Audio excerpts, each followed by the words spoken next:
Hi, this is Erica Wiggins with Wiggins Group Real Estate, and welcome to Opening Stories. My name is Laurie Bray, and the name of my business is Laurie Bray Photography, and I have been in business, I don't even want to say, but for more than 40 years. Long time.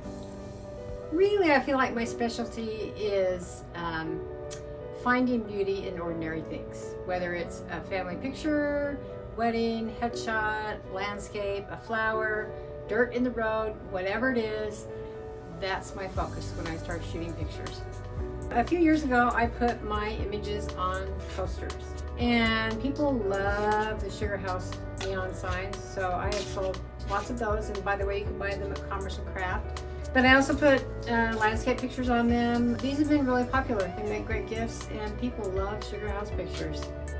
My studio has been in Sugar House since 2006, so I had first-hand view of all the demolition of buildings that I thought could have been restored. And I hear so many people say, oh, I don't go to downtown Sugar House anymore. There's no parking. They took away all the charm. That's not true.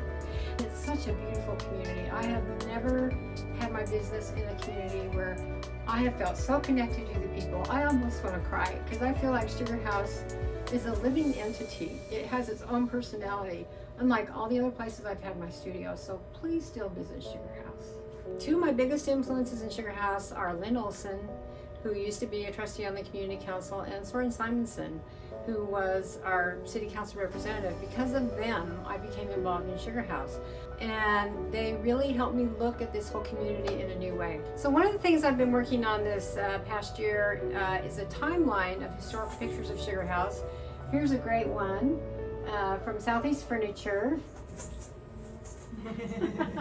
And I also actually have been operating the Sugar House Santa Shack, which has been in Sugar House for 70 years, and I've been operating it since 2009.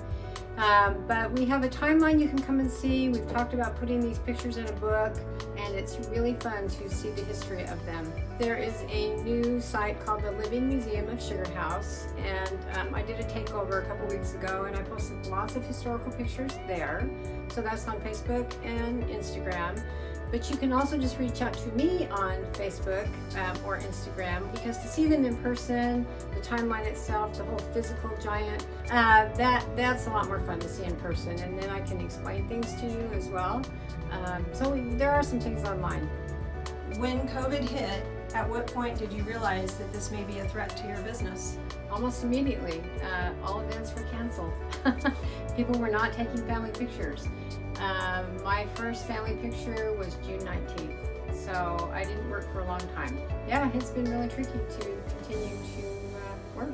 So to keep customers safe, generally we are photographing outside, and it's pretty easy to stay 6 feet away from people when you're doing that. And there have been occasions when I've had to get a little closer and wear a mask, have hand sanitizer close by. Not very many people come into my office, and there's lots of questions asked ahead of time if they need to. And really, I'm not shooting any photographs indoors right now. So if you book an appointment with me for a family sitting, a couple sitting, any kind of event, before the end of October, I will throw in an additional 11 by 14 for you. I am Laurie Bray, owner of Laurie Bray Photography, and I am a Sugar House business.